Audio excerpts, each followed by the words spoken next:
Tested. Oh my God. Hey, Sydney, you are a lifesaver, bro. Oh my gosh, man. What time is it?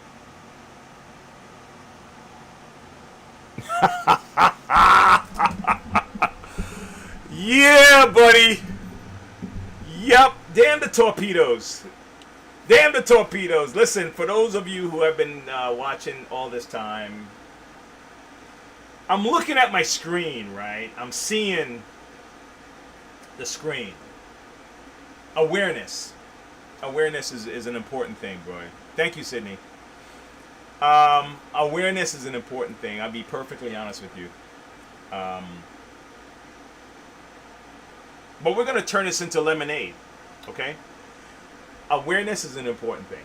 Sometimes on the channel, I'm showing you something that is right in front of your eye, and you just didn't see it. And you may tune in looking for a specific problem, looking for a solution for a specific problem, and you don't find it. Part of the thing I was covering earlier was a comment that someone left that they said, maybe I can find it for you. Let me see if I can find it. Let me see if I can find it. And rightfully so for what they said. They told me something that I was like, wow, damn, I'm sorry. Damn, I can't find it. It's going too far down. Okay. Okay, that was somebody else. He was funny. Okay, I can't find it right now, but what it said was the comment was about the fact that they went to look for, I think it was about the Hoover smartwatch, and they went to look for a solution and it wasn't there. And it's like, man, this thing didn't help me at all. And what I was explaining was that there's a lot of what you call it, videos I have on my channel, and you go to my playlist, and I may not cover the exact answer. That's why you see sometimes I'll go over a lot of things, and you say, man, you did the Kirby already.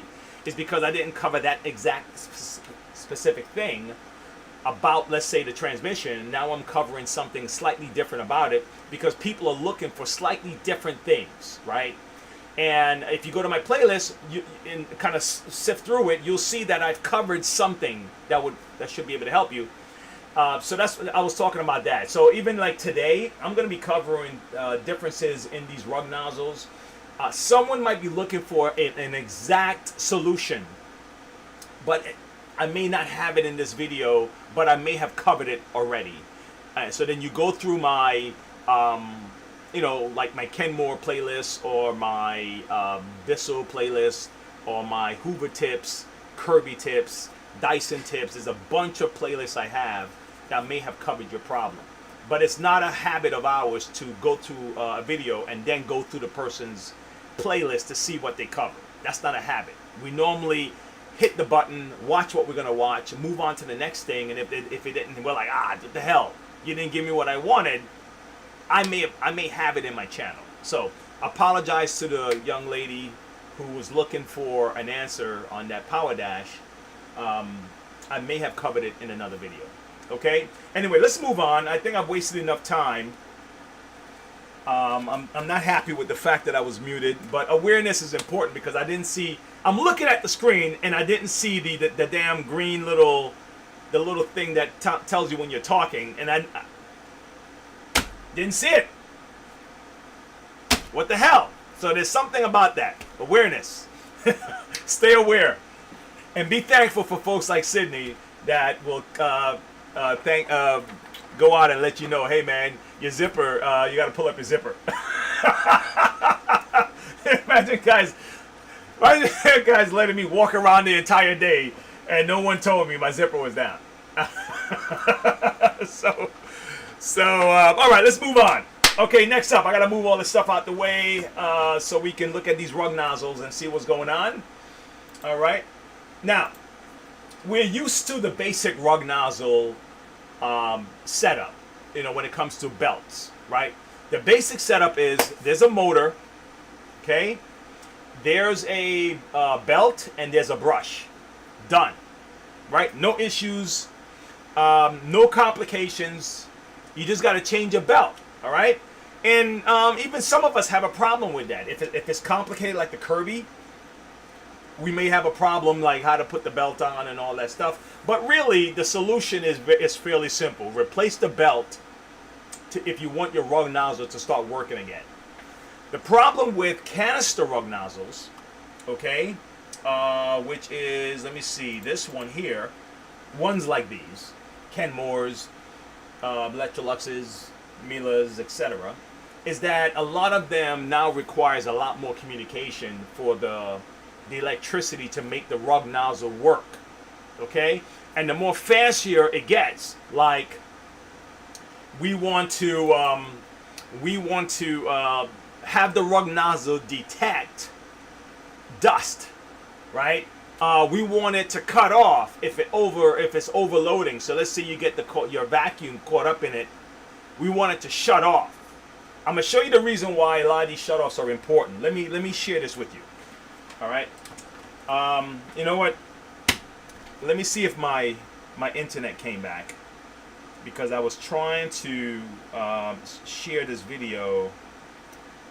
And when I say my internet, is that my phone is messing up. I don't know why my phone is not logging onto my Wi-Fi right now. Out of the blue, it just said, eh! And now it wants another password, and I give it to it, and now it's acting like a Bianca, like my wife would say. Come on, man. Come on, this is the portion I'm okay. God, I hope. All right, forget it. Okay, so let's move all this stuff out the way. I guess this week I can't do the. I was gonna try to do the vertical live while I do this. Can I do it on data? Let me see if data will let me do it. Maybe. I never tried it on the data, so maybe that's what it is. All right, let me try. All right, let me try to switch it out. Okay. All right, we're live.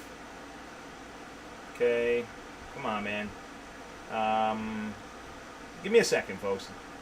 Give me a second. Under rug nozzles. Rug nozzle clinic. Rug nozzle clinic. All right. This is visible. It's public. All right. Where's my stand? And because the rest of the folks can get into this if they want to see it. And let's see. Let's return. Let's go next. Let's go live. All right. I should be able to do it. That should be able to do it. All right. And then we're gonna turn. We're gonna turn to our overhead cam for the rest of us. Okay. Let's move this out the way. Give me a second, folks, as we tune it in. I'm going to show you the difference with these rug nozzles. All right, and move this out of the way here. Ah, yes. Okay, how's that? Good? All right, good. Good. All right, so here we go. Let me tell you why some of these shutoffs were important for some of the companies, why they include breakers, circuit boards and stuff like that on rug nozzles, all right? And I'm kind of go through some of the differences and maybe help you detect problems that you might be experiencing, all right? So I have a new brush here for this Dyson, and the reason why is because well, the motor was turning, right? The motor was turning. If you experience this problem, this is probably what's going on. The motor was turning, but you heard the motor, and but the brush wasn't moving, okay? And a lot of times maybe the belt's the problem or whatever. If you don't smell smoke like burnt rubber, which if you look at the side of this, okay, see right here, this section right here, it was being eaten out. Okay, so something was happening to the belt, so I still had to go inside and kind of, I had to use a little force, a little heat to try to reposition the gear on the inside here. But really, what happened was this got eaten out. Oh my God! See, my connection is shot. Look at that. Look at that. Anyway, forget it. I'm not gonna worry about it, man. Okay, see that? It was eaten out. Okay, so let's say there was a problem with this rug nozzle. A cutoff switch would have shut the motor off if it detected that it was jammed. If this was jammed in a way, like bam, like that, a cutoff. So it's necessary for some vacuums to install things like this. But that's what gives you the additional problem. Like I said earlier, the regular vacuums, all we used to have to worry about, guys, okay, like Kirby, Auric, Panasonic, those regular vacuums, all you had to worry about was changing the belt and maybe the brush, okay? These things now, you have circuit boards. Let me show you what I'm talking about. So there are other, like, I'll show you like this one. It's like this guy right here. You see this board? You see how much extra things you have versus just a belt and a brush, okay? Regular vacuums, belt brush, you're done, right? Even, look, even a rainbow. A rainbow costs what? A rainbow costs like 3,000 bucks, okay? A brand new rainbow, 3,000. If you buy it used, 1,000, 500, whatever the price you get, right? And this is, if I'm not mistaken, this is from a Oxygen, maybe, kind of an Electrolux Eureka style vacuum. If you look at the neck, okay, the neck is kind of broken, right? And this has a whole bunch of complications with this bad boy, right? A whole bunch of things that's going on here that you have to account for, right? And so even something as simple as this is really just belt, okay? Belt, shaft, this is your motor sits right here, the belt and the brush. Simple setup. So if the brush is not turning, most people just open the bottom and go change the belt and they're good to go, okay? But there's a difference with these kind of motors kind of set up here, and it's like, how do I know what I have, and how do I know to detect the problem? Okay, all right. So the first thing I try to do with a lot of these motors is to figure out, is my motor getting electricity? Okay, is electricity going down from the nozzle, from the little, we call that, the pistol grip, you know, the on and off. Do I have one here? Yeah, I have one here. Give me a second. Okay. Yeah. Tripping all over myself. Okay, so if you notice, on a regular canister, you have your on and off switch up here, okay? And then all it's doing is telling the electricity to go down to the motor, right? Now head down to the head, right? And then these connections right here, okay? They're receiving electricity also, and they're going in, boom. But here now you have all this other stuff going on. You have LED lights in the front, okay? You have, let me see if I can take this off.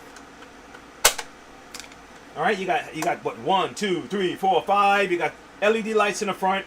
You have another circuit board here to regulate something else. You have a big circuit board over here to do that. You got other lights up here to kind of tell you, well, there's a whole lot of communication happening down here, when really at the end of the day, all you really wanted was a brush that was turning to beat the carpet, okay? The selling features are like, man, guess what? Our stuff can do this. It can detect that. It can detect this. So now you have to figure out, man, okay, so damn it, man. How do I just get my damn brush to turn again? Okay? And sometimes, I'll be honest with you, especially with these kind of swivel necks, see it right here? Sometimes the problem is right in here, and this turning will sever your wire. All this turning left and right, I'm not sure what they could have done different with these designs, but you see every time you go like this, there's a risk of you slicing this wire here, okay? Or dislodging it from somewhere. So my first thing when I get these guys here, I just want to see, do I have electricity coming from here? Or, well, how's this? Do I have continuity here and where it's supposed to head to? So we're going to check that out. And the other thing I check is, do I have continuity coming from my hose which is this part is receiving the electricity from the motor. This part is giving it out down to the floor. Are these guys working? That means, is my hose okay? Is my hose the problem? Because if my hose is the problem, then I have to replace the hose. So you got to start from the base. You got to go back to the beginning, man. You got to start at the beginning. Does my motor turn on? Yes, my main motor is good. Okay, great, fantastic. All right. Well, is the motor giving electricity to the hose? It is. How do I tell? Well, you can do this. You can do this. If you have another cleaner, you can detect it. If you have one of those, I'm just talking about people at home, okay? If you have another, well, obviously if you have a multimeter, you can use it and kind of see if you have continuity, right? But it's honestly best when you're at the house if you can, if you have another one. I'll be honest with you, I wish I can tell you an easier answer. The easiest answer is if you had another one you can test it on. Okay, if you're getting light down at the head, like sometimes like the sharks will have a little green light to let you know that you're getting electricity, then that's an indication that the electricity is flowing through the hose or flowing through something to get to here. You got it? And then you can say, well, all right, if the electricity is getting here, well then what's happening? Why is my brush not turning? Okay, and then we can go into this and find out if this guy is messing it up, or if this guy messing it up, and then we can go and find our answer. I'm gonna show you something else with the rug nozzle. All right, I'm gonna show you how simple. This one is a Kenmore type of rug nozzle. Okay, and if I wanted to find out what this guy was doing, right? My first step is this. I check the Kenmore motor. Is the motor running? Yes. I check the Kenmore. I check the wand. Do we have continuity in the wand? Yes. Okay. Then I go down here and I'm like, man, but the brush is not turning. What's going on? Well, let me hit the reset button. If the reset button doesn't work, okay. What's next? All right. Next, I gotta take the damn thing apart. All right, no problem. Let's do it. Let's figure it out. Okay. Let's figure it out. Where's my Phillips screw? Okay, let's go in. All right, guys. Now, if you have comments, guys, ask me, okay? Thanks a lot, Sydney. I appreciate it, man. All right. So now, let's do this. Let's open this up. Okay, I can't see people over here. Let me see. Say it again, Terry. I can't see that too well, man. I can't see it too well. All right, so here we go. I got to hold on, my glasses. Let's put it on. Daddy. Terry Williams. I don't know what that part means, man. What is that? Hey, look, my last name is Williams, bro. Let's keep it positive. I'm a Williams too, man. All right, so now let's take out the screws out of this bad boy and let's move on from here and see what we got. All right, actually the screws are out already. Okay, so you have two clips on these. You have a clip here, a clip here, clip here, clip here, and really it's just getting the clips up and out. All right, let me try to move this a little bit and then move this up. Okay, and then move this up. And if you can't do it by your finger, just get like something hard, you know, to do this. All right, so now this is up. Take a look. Now these guys are not that different from each other. Okay, the motors are even similar. The motors are similar. Okay, let me show you. Guys, can you guys see it? But man, this guy's doing a whole lot more communication. There's a whole lot more talking. There's a lot more buzzing going on this guy, okay, than on this guy. Now, this is what you have here. This guy's fairly simple. You have a breaker here, okay. Now, this breaker is exactly what it's designed for. If there's an overload on the motor, let's say your vacuum jammed, right, and you picked up a sock and it stopped moving, like, right?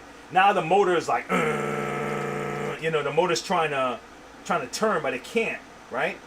It'll break. The breaker would trip, and it'll disconnect the connection.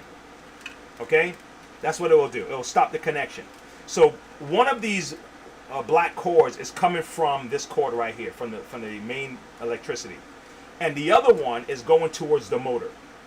Okay, and all this is going to do is break the connection between the two. Okay, and there are times when I had to do a hack where I didn't even need the connect. I didn't need this, so I would just splice these two things together with just like the way this is, and just have a continuous flow to the motor. The only problem, if you do something like this, it won't cut it off. Okay, so you see what happened to this thing? It wasn't cut off, right? And it just ate out the brush. Okay, if this brush had a cut off, maybe this may not have happened, right? I'm okay with not having a cut off personally, man, because well, maybe nowadays. my thing was muted for 15 minutes.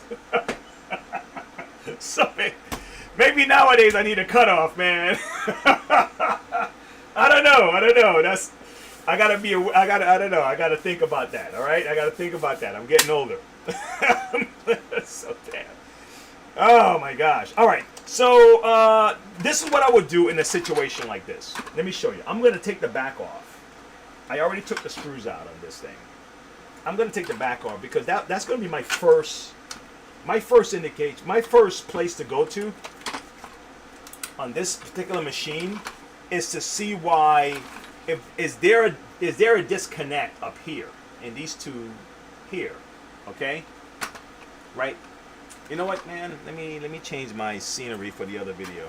Forget the overhead. Let me see if I can do it with the regular camera. This is for the guys who are watching me on my other stream. Give me a second, folks. Okay, so I might be able to just, yeah, that might work better. Okay, that might work better for the rest of the guys. Okay, so yeah, so now I'm gonna take this off. I want to see what's going on, man. I'm curious. All right. Let's see if I did it right. Hold on. No, I may have to take this. I may have to take this off in order to make that happen. Let's see. This is that foot pedal. Let me see if I have to take this off to make that happen because it looked like the spring is connected to this. Okay, wait. If I don't need the spring, I might be okay. Yeah. I could do it without the spring. I could take this off without the spring. But the spring, you still need the spring, so you don't want to lose it. The spring is what allows this this part to go in and out like this. So you need that spring. And I just dropped my damn spring. It's in here somewhere. I'll find it. I'm not gonna spend the whole show looking for a spring. Found it. Okay, so I'm gonna put my spring up. Okay. So now, I took this off. Okay. So my first thing is to check to see if these two guys are still connected to this. Okay? Are these guys still connected? And sometimes all you have to do is replace this cord. And you have a fix. Okay? And when you follow it down, all right? Guys, I'm sorry, man. I might have to do the rest of this on the table. So for the other guys, I'm going to go back to the overhead again because that's the only other way you can see it. And I may just have to reduce my... Oh my gosh, my son's trying to reach me. How do I do this? How do I do this and let him see it? Now he's going to have to call me back. All right, here we go. I think I got a better visual for the overhead for the other guys. All right. Damn it.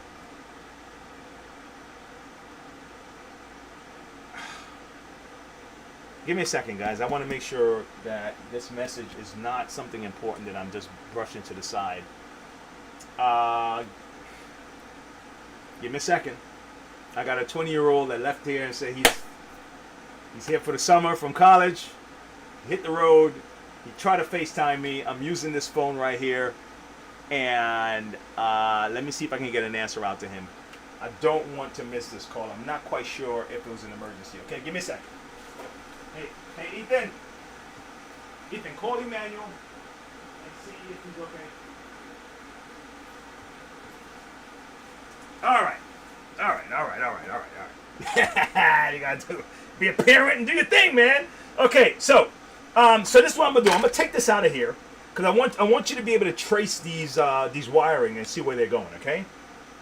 So be careful with this setup here. Okay, this setup is a little tricky to get it back into place because of the way they put it in. So take your time. Don't rush. Take pictures along the way. Okay. Now there are clips here. All right. So what I'm going to do is I'm just going to kind of move these out a little bit. All right. And they'll pop up. Okay. There's another one here. Ideally, what you want to do is probably take all of this stuff off, but I'll be honest with you, I didn't want to have to go that far. Okay, I just kind of wanted to kind of get it up a little bit without having to do so much work. Okay, which is probably not the way to go. Damn it! All right, shit. Let me show you the right way. Come on.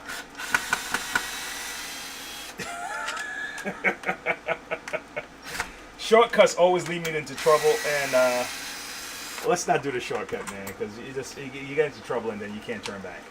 Okay. Oh my gosh. Okay. All right. Let me try to get myself. All right. This is up and out. Okay. Right. And I didn't even need to move that again. It's been a while since I messed with this damn machine. But I still want you to see all this stuff. Here you go. I still want to follow. I want to follow all the wiring so you can see what's happening. Some of this stuff to me is unnecessary, but it's only necessary. And when you see what all this wiring is for, you're gonna realize that. Okay. All right. So now you have your basic setup, guys. Your basic neutral and live wire setup. That's what you have right here. That's what you have right here. Look, coming out of the main cord is just neutral and live. Let me show you. Take this out of here, take this out of here, and take this out of here, and that's what you have. Okay? Now these guys are supplying the electricity. That's it. Sometimes this needs to be replaced, and that's all you need to do. Okay? But now, let's walk through it. Let's see where it's going. Now this is your breaker. Now the breaker is sometimes can be the problem, right? You should be able to buy one of these online. Okay, we can get a hold of breakers like these. Sometimes a breaker has to be the right size. If they're not the right size, it's not going to fit into the little cubby right here. And if it's for the weekend and you just need to work and you're like, man, the breaker's the problem, then you can just continue without the breaker. Because the breaker is just taking electricity, the live wire, see that? The live goes through here, and then it's sheared, and then it continues.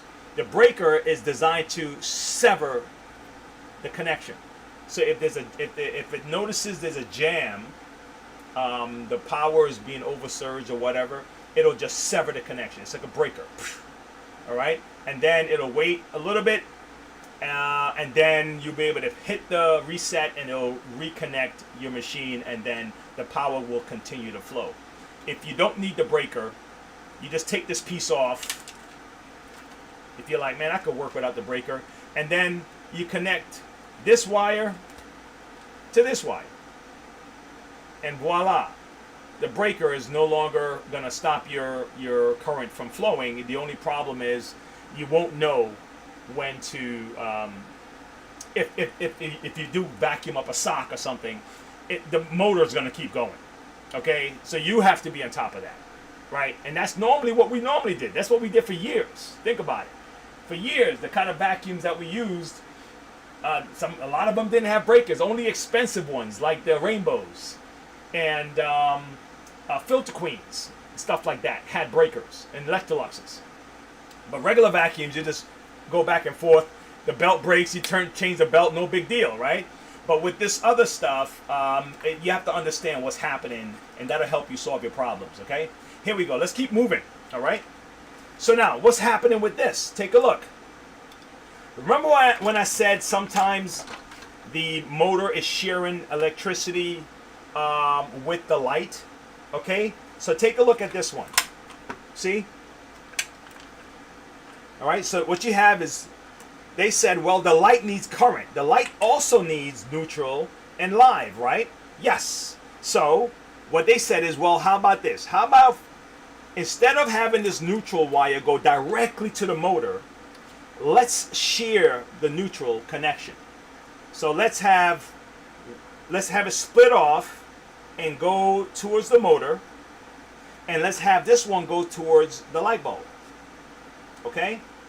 It says, all right, well, we need live electricity to go to the light bulb also. So what do? Okay, great.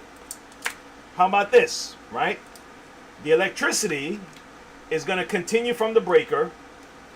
The live stuff, not the neutral, is going to continue from the breaker and is going to go straight towards the motor. And then we're going to siphon some off, like with this red right here. And that is going to now feed the light bulb. And so it looks complicated. It looks like a whole lot of wiring. Okay? My explanation is like, if I was going to tell my 10-year-old son how this works, how would I break it down? How simple can I make this thing run? Okay? And this is how simple it is for these machines to operate. They all kind of work the same way. It's just that a lot of them, because they want to do all these fancy things, they now have to split. They got to send electricity here and send stuff over there, and then the LED needs some electricity, and then, you know, the sensor for the needs electricity. So then all the wiring looks complicated, but really the language is all the same. They're all saying the exact same thing.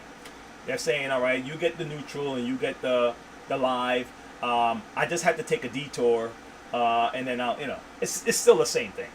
Okay, it's like, you know, like when you're driving somewhere, you know, if I make a detour, you're still going in the same direction. It's just that I'm taking a detour. All right, anyway, that was an understanding of this stuff. So sometimes, guys, your problem is just a breaker. Okay, sometimes you need to replace the motor. Sometimes it's your belt. But in the case of this particular guy right here, this Dyson brush, here, where is he at? I moved him somewhere. All right, the Dyson here. In case of this guy, the problem was the actual brush itself. Okay, and I just did a demo. It's a demo. I just did a video on another Dyson, a purple one, and the problem with that was the brush seized up on the plastic, and it had two brushes. One was rotating and the other one wouldn't move, and that was the problem. Okay, so and that's really it, man. These guys are not that difficult to figure out. Even the old, you know, look how simple this is. Look at this old Electrolux. Okay, old Electrolux run the same way. Same issue, guys.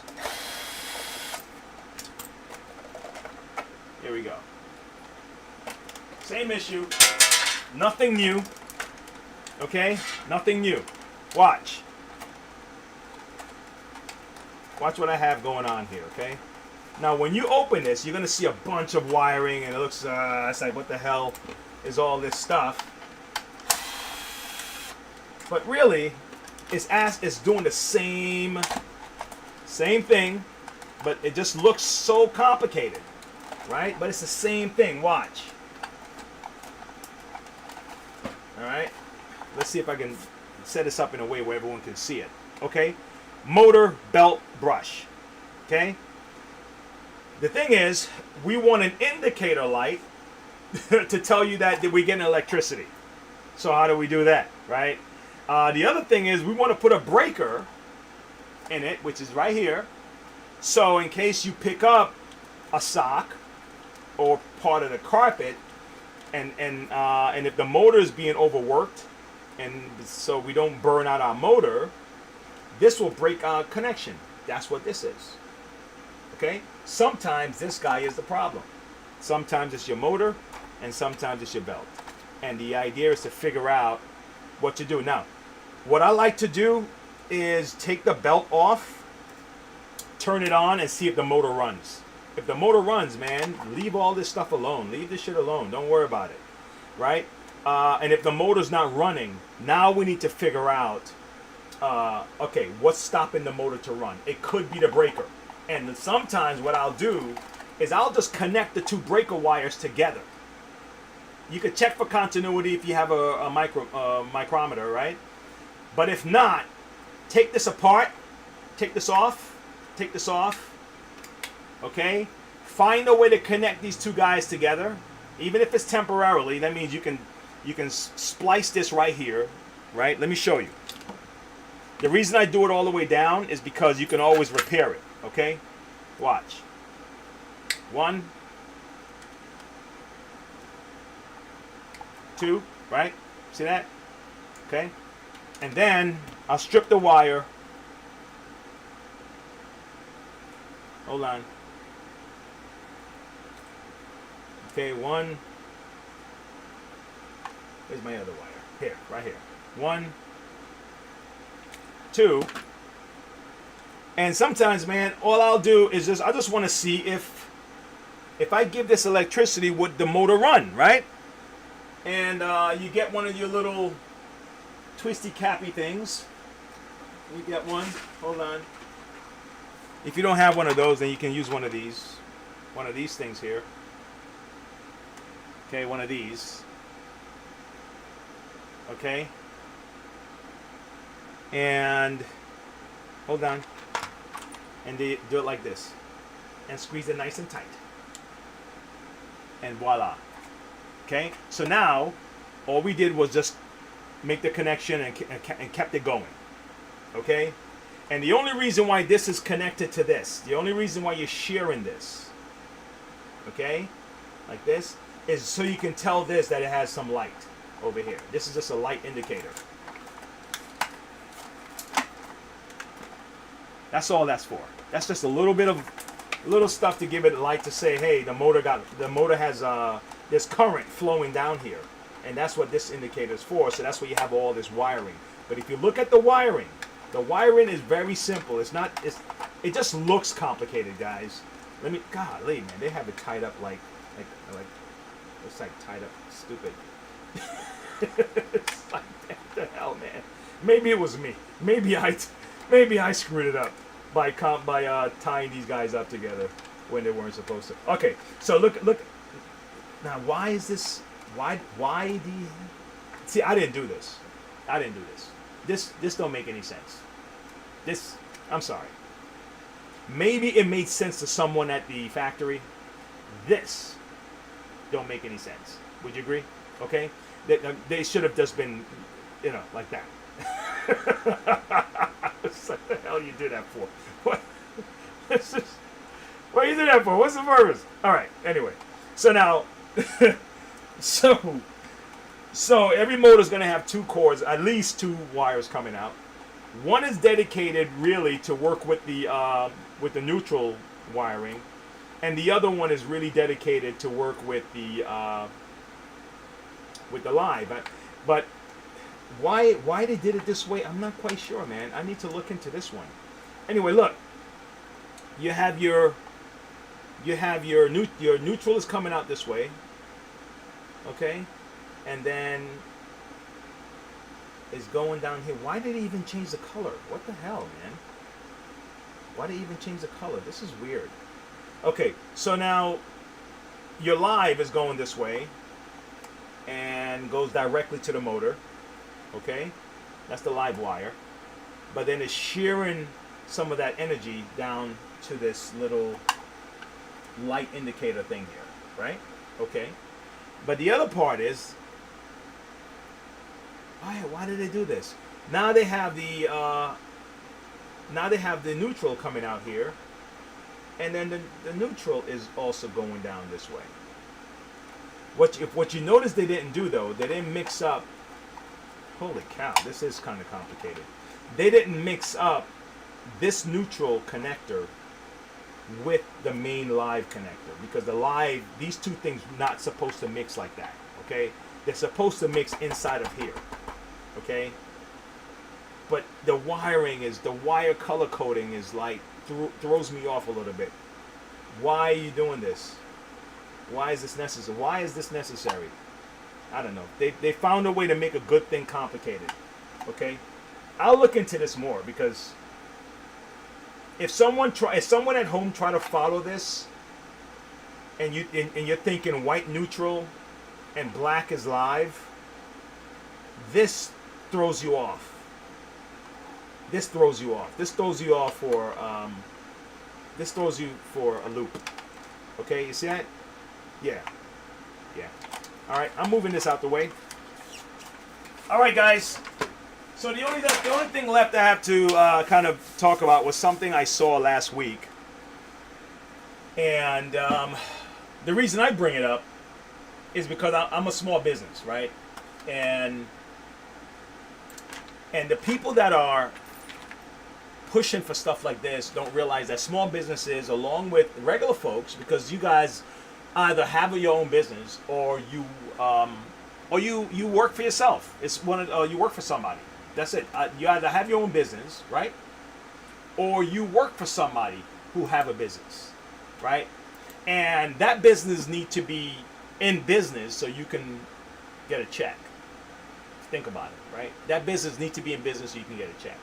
If you're a small business, you need to be in business and making money so you can get a check, okay? And a lot of times we're told to turn against the businesses, thinking that they're like this evil empire and this evil entity. And it's like, why are we doing this? Who's doing this? Because the same people that talk like this, they work for businesses, or they have a business, or they rely on business. Like, for example, if you're a politician and you require campaign donations, you need people who are working, or you need people with means that can fund you so you can run your campaign. So what do you need campaign money for, right? Well, you need it for your staff, you need it for polls, you need it for travel, and you also need it for advertising, maybe a legal person, whatever. But guess what? Guess what? You're giving the money back to the media, which is a business. Probably $1 billion business. So a lot of the talk around stuff always miss me, because I'm like, dude, I'm not feeling you, man. I know what you think you're saying, but at the end of the day, you're relying on the same things you're talking against. What are you talking about? You know? So that's why that stuff always miss me. And then people get tricked into signing off on raising more taxes. They get tricked into turning the neighborhoods into a damn crime-infested place or whatever, or messing up the value of the property, or pushing down their wages, because they're not really listening to these people, what they're saying. So when I bring these things up, it's because a lot of the people that listen to my channel, they're either do-it-yourselfers, they're people who are interested in saving money or making money, right? And so it's just a conversation that I seem to always have at the shop, and I bring it to my channel so a person that's watching this get the full scope of, you know, what is this channel all about? What's the 360 mean? It's the whole thing, because it's all tied in. Fair enough? So I'm going to play this little clip here, and because for the people who came and got a little bit of an insight on nozzles and how they can be simple or complicated, thank you for coming. For those who just kind of want to hang out and see what we're going to talk about with this guy,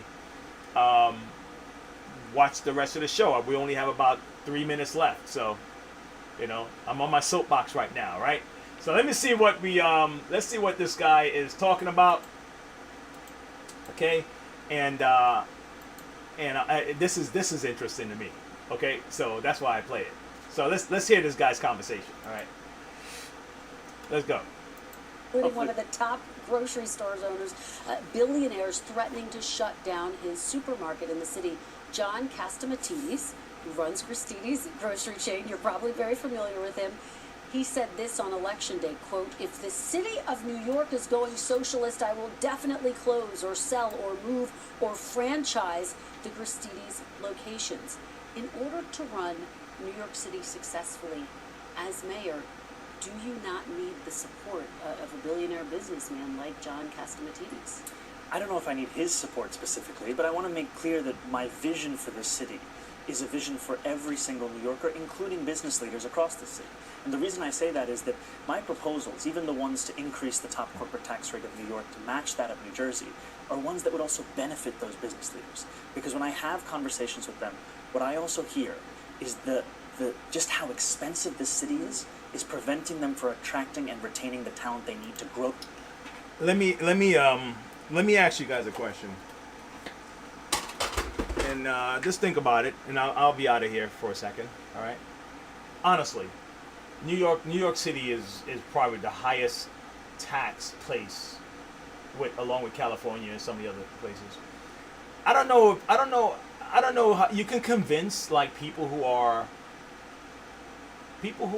struggling. You can convince them that they, free stuff and free bus and free food and free this and free that and free this and free that, because there are people who actually need that kind of help, right? But it's not a career path. Like, you don't turn free stuff into a career path. That's dangerous, right? Because the long-term effect is either people getting stuck in that mode of non-productiveness and lack of drive. But then this whole idea of taking over production and taking over, he wants to put 5 stores in New York City, New York, maybe a store in every borough that's run. That may not be an issue. It may be an issue. It may not be an issue. But how do you now guarantee low prices? Like you said, you're going to have to either take over production of those things, have a factory of your own, undercut the rest of the other stores that are competing, the ones who are competing, like really trying to have a business, and you may end up you may Amazon them, right? But then you're charging higher taxes.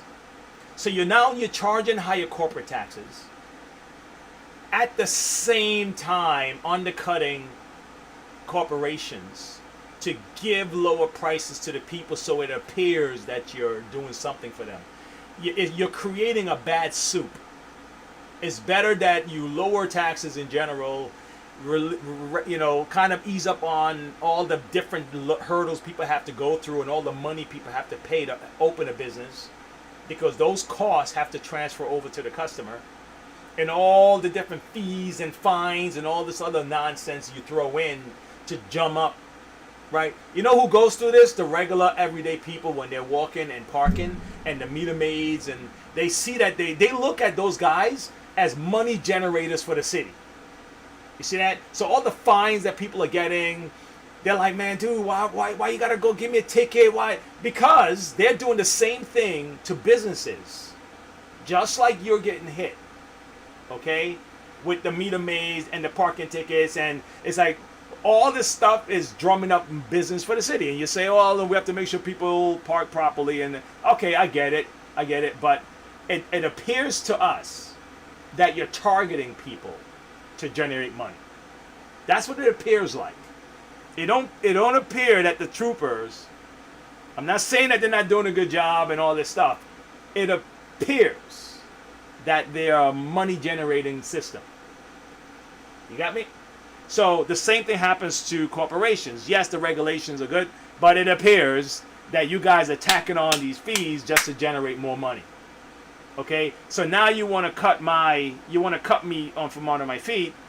You want to tax me more and cut me, and it's like, come on, what are you doing? That's why the socialism stuff is dangerous. Okay, that's why it's dangerous. These people love raising taxes, man. It's just like crazy. Like, dude, find another way to make money, bro. Let's think of another way to make money. How about that? Why are you gonna use me as your money maker? Oh man. Now he was saying something about billionaires, and that was the whole idea of me playing this damn thing. But and my ideas may not be. I'm just saying how I see it. It just seems like when I'm hearing them talk, and I'm like, you're making it sound good. You're sprinkling sugar on your words. But that's not how it plays out, kiddo. That's not how it plays out, man. It don't play out that way. And capitalism has its issues, right? But it's almost like you have best of the worst and worst of the best. You can manage the issues with capitalism because you can at least manage the issues. But if you have no ownership and government runs everything, you can't manage that. You can't manage that. Capitalism, you can put pressure on a company. You can stop buying from the. You can do a lot of things. Other companies can come in and put pressure on the company to lower their prices or work with you. And there's a lot of things that can happen over here to regulate this thing. Over here, you got no control. And that's why I'm like, I don't trust when I hear stuff like that. Anyway, I'm almost done with this guy. Their business. And ultimately, I'm looking forward to having those meetings, having those sit-downs to make clear why this vision would benefit all. We went on your website and realized there's a policy proposal that says your plan, and I'm going to quote it for folks, is to shift the tax burden from overtaxed homeowners in the outer boroughs to more expensive homes in richer and whiter neighborhoods. Explain why you are bringing race into your tax proposal. That is just a description of what we see right now. It's not driven by race, it's more of an assessment of what neighborhood. Okay, do you believe this guy? Do you believe it? If we've just come out of a whole bunch of race-driven policies, and he's pushing the same type of, you think that he's just saying we're going to tax whiter neighborhoods because this is just what we see right now. It's not really driven by race. No. Most of your policies are driven by identity stuff, man. I don't believe that. I'm not saying not to vote for this guy. I don't live in New York anymore. My mother lives in New York. So it's important to me. But you're lying. You're twisting it to make it sound nice and fluffy. But yes, it's race driven. What are you doing? Why would you do that? Why would you even propose that? You know why? Because he can't avoid but to propose that. The people that are buying into this believe that. Okay, so he sold a lot of liberal white folks into feeling guilty about being white. So a policy like this wouldn't offend them. Okay? Then black people who are sold to not like white folks or envious or whatever, sold on this whole thing and hidden since they were little babies in the head all through life. These people are the problem. These people are the reason why you're not successful. They're going to say, yeah, you're right. Yeah, taxes white folks. Until the stuff turns on you, man. That is not the way to run it. I don't know who's going to go with this. That's a horrible policy. It's like, and dude, you got to take that off your site, bro. But then I don't want him to take it off because maybe people will come to terms and see like, nah, I don't like that. That's a bad idea. That's just a bad idea. Period. Okay? Period. They're going to tax the white neighborhoods. Are you serious? Oh my gosh, I'm almost done. Are being undertaxed versus overtaxed.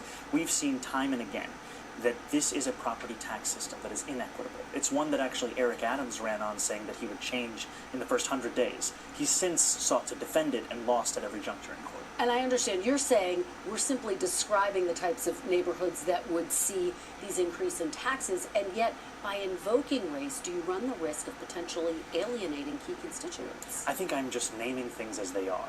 And ultimately, the thing that motivates me in this is to create a system of fairness. It is not to work backwards from a racial assessment of neighborhoods or our city. Rather, it's to ensure that we actually have an equal playing field. And right now what we see...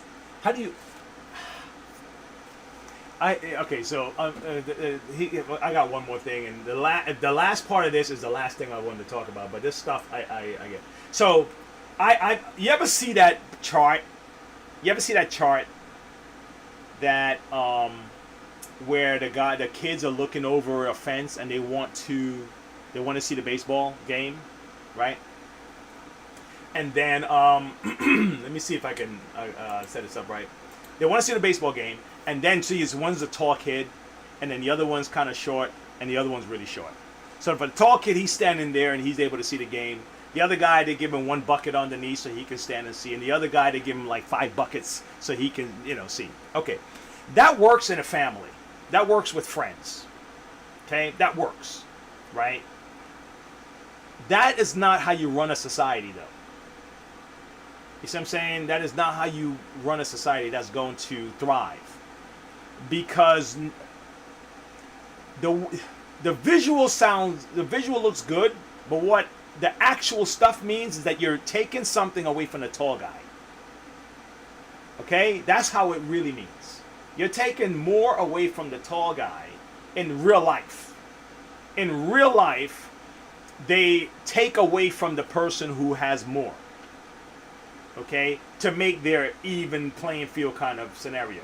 America is already a land of opportunity where each one of us can decide to, and I'll give you an example. Anybody here can decide to get into sales. Anybody can go to any sales company, okay? Now, if it's corporate sales, they may require for you to have a bachelor's or whatever, but anybody in America can go get a degree. Think about it. You understand? Whether it's to a community college, but it's like, well, it's not the college that I want, so I want to pay more for that college. Okay, great. I get it. I get it. You want to pay for that one. Okay? But everybody in America can do it. It doesn't mean that it's going to be easier for you. It might be harder for that guy, but it's possible. Okay? That's about as even as you can get it, man. Beyond that, you're trying to take from one guy to give to another guy, and it works in a family. Even though you can still cause problems, you take from your older brother, give to your younger brother, and all this other stuff, it can still cause animosity. But it doesn't work when you start to expand it out. Because other people work harder than others. Other people work their butt off. Other people just need time. Okay? If you want, you can cut out a damn hole in the fence and let the guy see the game that way. But to say, I'm going to take from you, okay, and give to you is a disaster idea, and it's always been.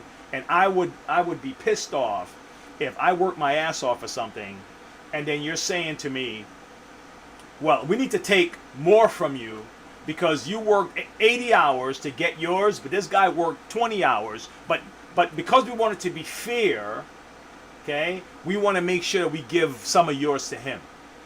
My solution would be, why don't this guy work 80 hours like I did? Well, because of his he's been historically disenfranchised. Nah, bro. Nah, don't work like that. Nah. These people selling you. Okay, I'm done. The last one. What else he got? I think his last one is about billionaires, and that's why because when I saw it, I was so fascinated by this.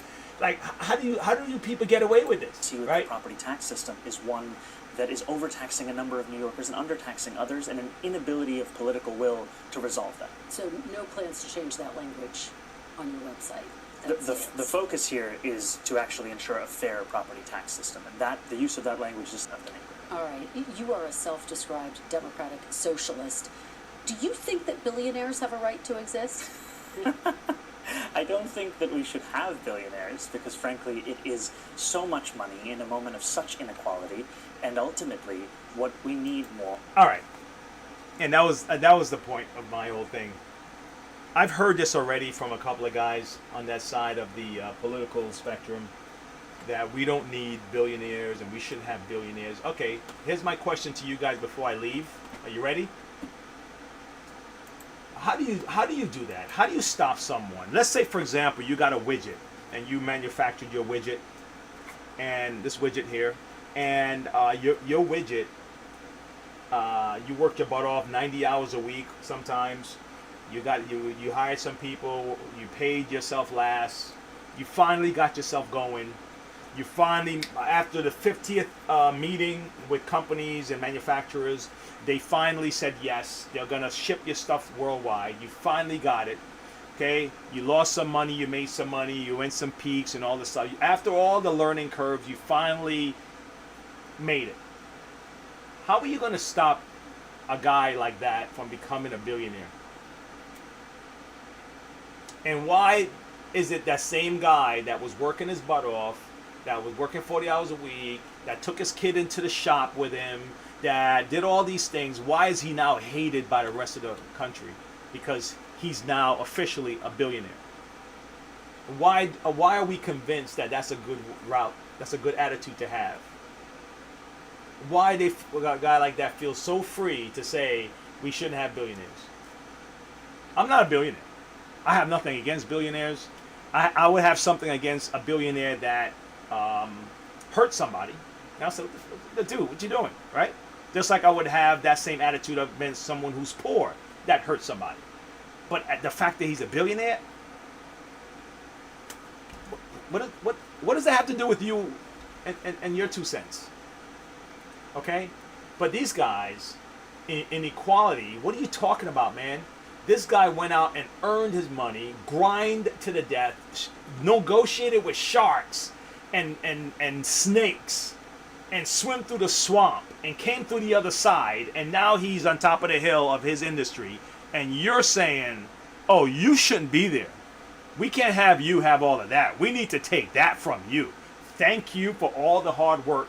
We're going to take it. We're going to take it, and we're going to distribute it over here, but let me make sure we're going to get our piece first, and then we're going to give the rest of it to the villages and the peasants and all that other shit. That's what it sounds like to me. That's what it sounds like. So be careful with this stuff, man. New York, my mom lives there. She pays property taxes there. Be careful that you don't buy into this stuff, because a lot of folks is going to end up feeling it. Okay? It never worked. It's not working in Chicago. It's not working. It doesn't work. Anyway, I'll see you guys another time. I just had to share this with you. You know, he's a handsome guy. You know, he's a guy from, I don't know, from Rwanda, Indian family. I'm cool with, you know, I watch Bollywood movies and I eat curry, and my wife is half Indian and all that stuff. I have nothing against this dude. Man. But his policies and the way he's thinking about this stuff is dangerous. Not dangerous as is he's a danger like that, but it's dangerous to the economy. It's dangerous to the attitude about succeeding. New Yorkers are filled with bankers and stockbrokers and Wall Street and all this stuff, and grinders. Guys gonna go out there and hustle. You start this attitude will kill the hustle in people. It would. I noticed it when they started saying everybody needs to get like a trophy with kids. And I'm like, no, not every kid needs a trophy. We want to make sure it's even and it's fair. Yeah, it is fair. The best kid on the team got the MVP. That's fair. Why you want to give every kid a trophy? What you're telling the other kids is that they don't have to work that hard to earn their trophy at the end of the year. Let the kid feel a little pain and say, damn it, man, I like the way... I want to feel like that, right? I want to have my trophy for my wall. You know what? Let me go out back and let me practice pitching this even more. Let me get better at this. Let me ask my dad to help me. Let me ask my brother to help me. Let me start working out. Let me start running. Let me start fixing my batting, and maybe next year I can get a trophy. That's the grind. But this free stuff talk, everybody, and the fair playing field, that stuff is just brainwashing talk, okay? Just like DEI and all that stuff, you already have laws against discrimination, laws for people who are handicapped, laws for everything in the book. All that DEI push, there were already laws in the books for that. So what was all of that for? Anyway, bye. I'll see you later. See you tomorrow. You guys are the best. Thanks for hanging out with me, man. I'm so sorry for the guys who got the first 15 minutes and it was just nothing was there, and also the guys, my internet went out on the vertical live. I couldn't even do much with that. Anyway, I'll find a way to make it better. I mean, how do you strengthen your internet signal, man? I changed to fiber. If someone has an answer on that, help me out. I changed to fiber and all this. I thought it was going to be like even better. I said, man, give me the one with the biggest, you know, so I can handle more and more streaming and all this other shit. And I'm still having an issue with this shit. I'm not sure what I'm doing. All right. See you later. Bye. Yes!